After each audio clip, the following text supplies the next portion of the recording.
Hello everybody, thank you for all the awesome comments on the garlic video. It turns out you all really like garlic a lot, which is fantastic. I do too, and there's even a lot of garlic powder fans out there, which is awesome.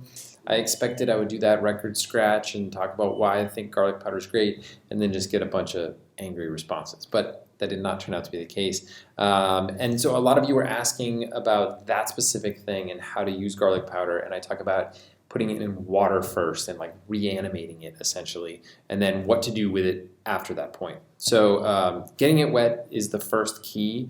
It's going to allow that enzyme to do its thing.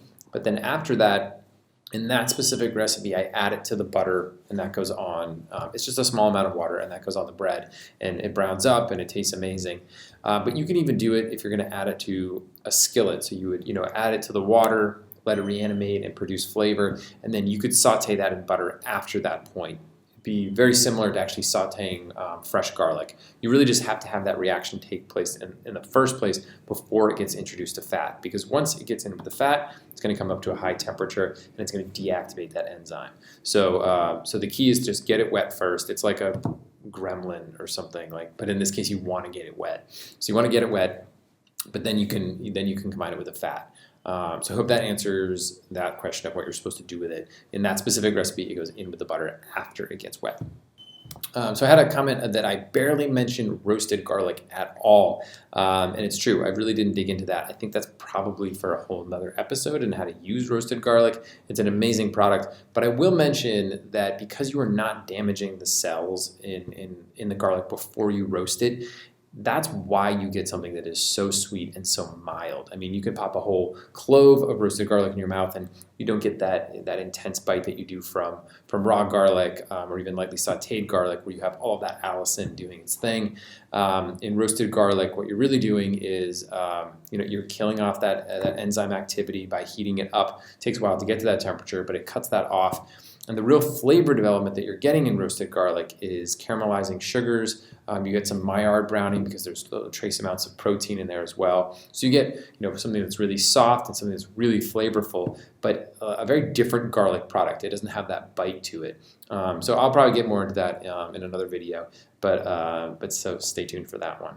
So I have one question about where the bread was flipped over and actually made contact with the sheet pan as opposed to being up. One thing that you don't see in that video, and we have it in the actual recipe itself, is that it starts off up and you put it into the oven just for a few minutes to warm, and that butter melts in. I think that was the main question, is that butter doesn't seem to soak in very much. But when you warm it, cut side facing up with the butter on it, so then it gets into the bread, and then you flip over and press down, and then you get that great contact. And the reason that you want it facing down and on the sheet pan is that's going to conduct heat a lot better across the surface of the bread. So it's going to get really nice and brown and crispy. And because you're pressing it down, you're making good, even contact across the whole bottom. Interestingly, the color of your baking sheet will have a big impact on the color that you get there. So if you have a brand new shiny baking sheet, it's actually going to be a little bit more blonde and less brown. But if you've got an old, used, beat up baking sheet, that's a great thing. You actually get better browning. So you don't have to scrub it that much. You don't have to clean it that much. So there's another comment, kind of a clarification question about when I say that when you cook garlic that you've minced, you can tame the garlic flavor. And the question was whether you're converting that allicin to something else. And you're converting some of those harsher tasting compounds to polysulfides, which are just a little bit more mellow. So that's always a good trick. If you want really potent garlic flavor, you can add a little bit of raw minced garlic to something at the very end. And if you want it to be more mellow, you want to cook it in some fat, which is great. It will kind of pull the flavor into the fat, and it will also mellow the flavor. So there's a big transformation that happens with cooking garlic. But for the most potent, add it at the end raw.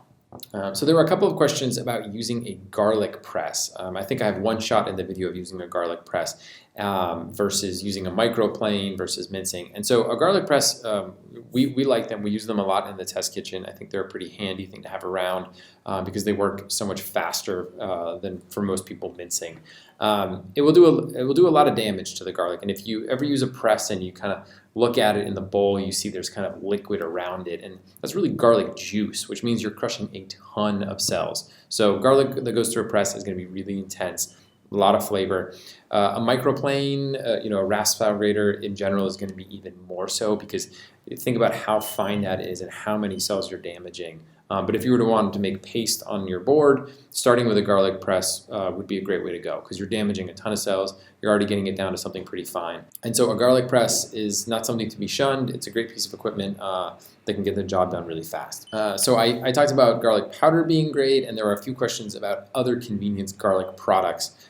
We recently did a tasting here of the jarred stuff that you get at the supermarket, as well as the paste that you can actually get in a tube, and the pre-peeled cloves that you get there. So some of them are great, some of them aren't so great. The peeled cloves, as long as they're pretty fresh, they're great, and as long as they're peeled pretty carefully. So if you look at them and if you can smell the container, if you smell garlic, that's a bad sign, right? I mean, as I mentioned, when you smell garlic at the supermarket, it shouldn't smell like anything.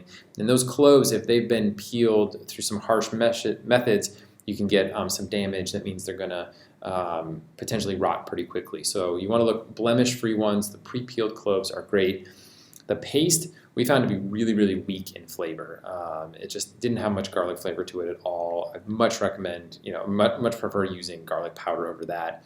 And then the jarred stuff was particularly offensive. I think that was probably the worst stuff. And it wasn't so much that it didn't have some garlic flavor, it just had some funky off flavors. It was really sour. They use a couple different acids to kind of preserve the garlic after it's been minced. So convenience-wise, go for the pre-peeled, use garlic powder, but I would say avoid the stuff in the tube and avoid the pre-minced stuff in the jar. It's just not the same garlic experience. And then finally, I wanted to say thank you all for sticking to the end and dealing with my awful pun. I know it was terrible. There were a couple comments that just said that pun was terrible, and it was a 4 or 5 minute video as a setup to a pun joke. But I also saw that a lot of people saw that coming, which is great. You guys were totally paying attention, and you're smarter than me. So anyway, stay tuned. We've got a really fun video coming up next weekend.